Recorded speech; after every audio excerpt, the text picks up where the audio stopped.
This is Pranav Goa Thakurtar from Edu TV. Right now, I am with Madam Chakravarti, Madam Rupa Chakravarti, who is the Director of Sun City Schools, Gurugram, India. Ma'am, we know you are always with the new practices and you have done a lot of new things. I would like your advice how other schools can keep their kids engaged through technology. Hello, Pranav.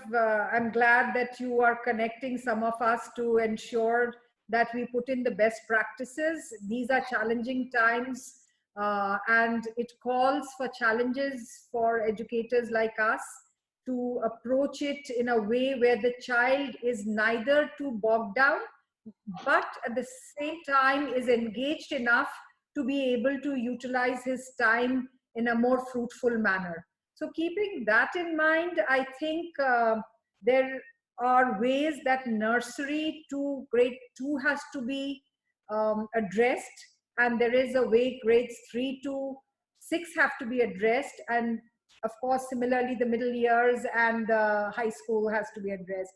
So I think most of the schools are already doing with high schools, at least 10th and 12th are being addressed in the last 2 weeks with the teaching, engaging them in the teaching, which is, we have taken it in the form of a concept. So we have sent the students what we call the unit web, and then we have sent them the timetable, after which we have sent them a podcast, which is the concept note of the lesson that we are doing, which is very interesting because the podcast gives them, after a chapter is over, after it has been taught or a concept has been taught, they are just able to hear the concept note and able to do revision or to remember the concept through that.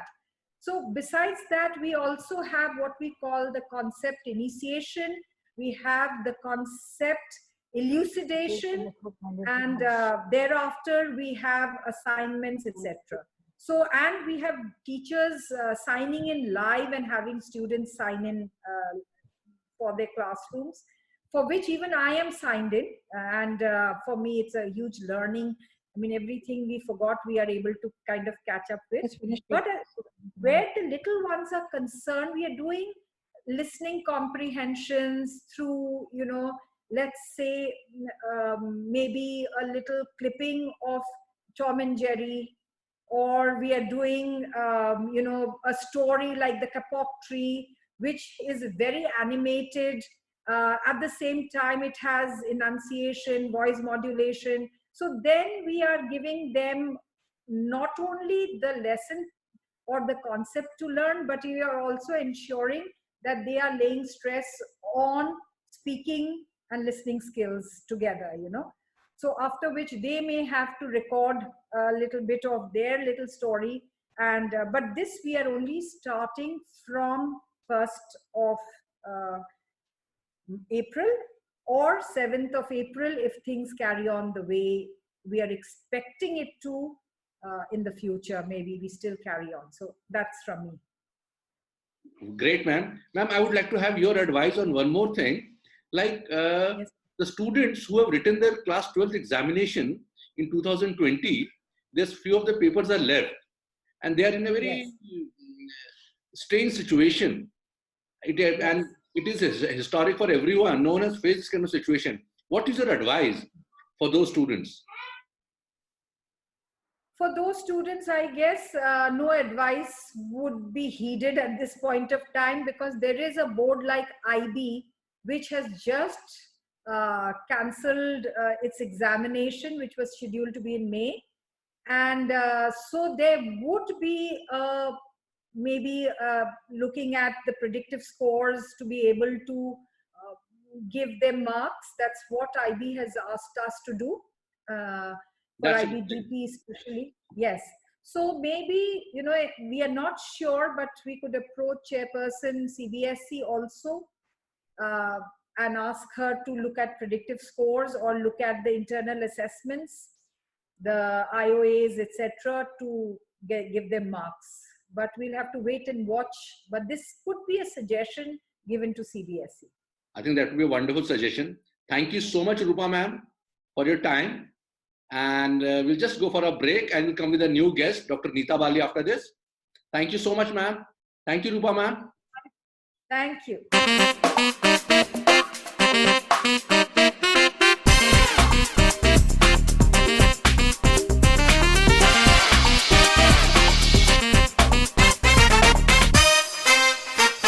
Hi, welcome after the break. Now we have Dr. Neeta Bali with us, who's the Director Principal of GD Goenka World School, Sohna Road, Gurugram, India.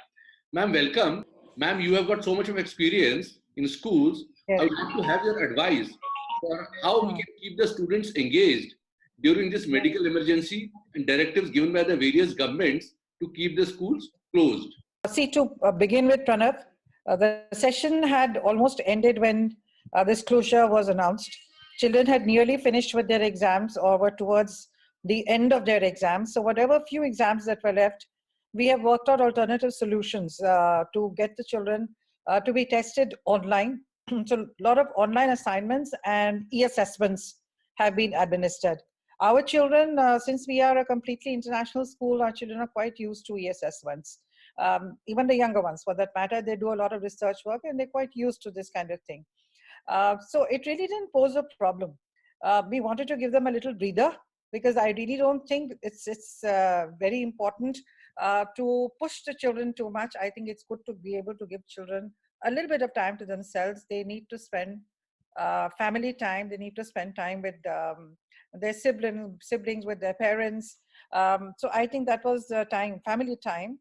But we are now gearing up for the next phase, so to say. So from 1st of April, or in fact towards the 3rd or 4th of April, whatever, we are now planning to start e-teaching.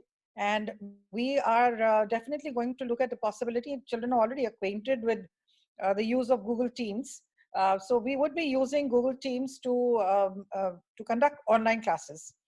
So I'm very hopeful by using tools like Zoom or video calling, we should be able to conduct these classes very well, and children quite enjoy it. Children, in fact, are digital natives. So it comes to them very naturally. Use of technology comes to them very naturally. So beginning April, we would be conducting classes online till we figure out the situation, because we can't predict as of today what the situation is going to be like. If the situation escalates, we will fine tune our e-teaching and we'll take it forward from there.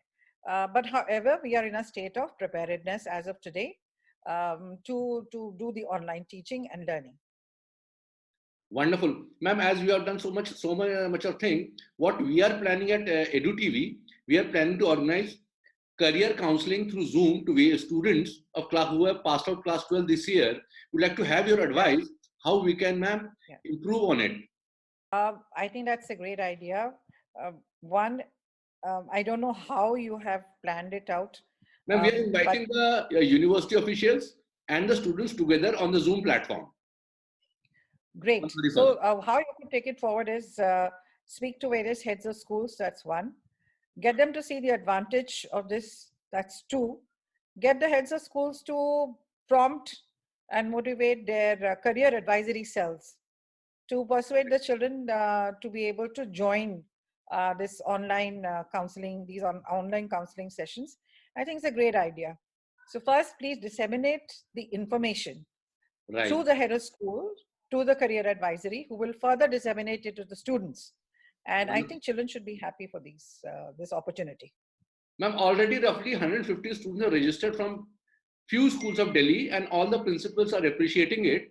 So what I will do, I will speak to you later on also, because the numbers will be large, how we can, ma'am, make sections and do the things properly. Fine, ma'am? Certainly. Thank you so much, Dr. Bali. Thank you so much for joining us. Thank you. Bye-bye. This is Pranav Guha from EduTV. Thank you so much, ma'am. Thank you.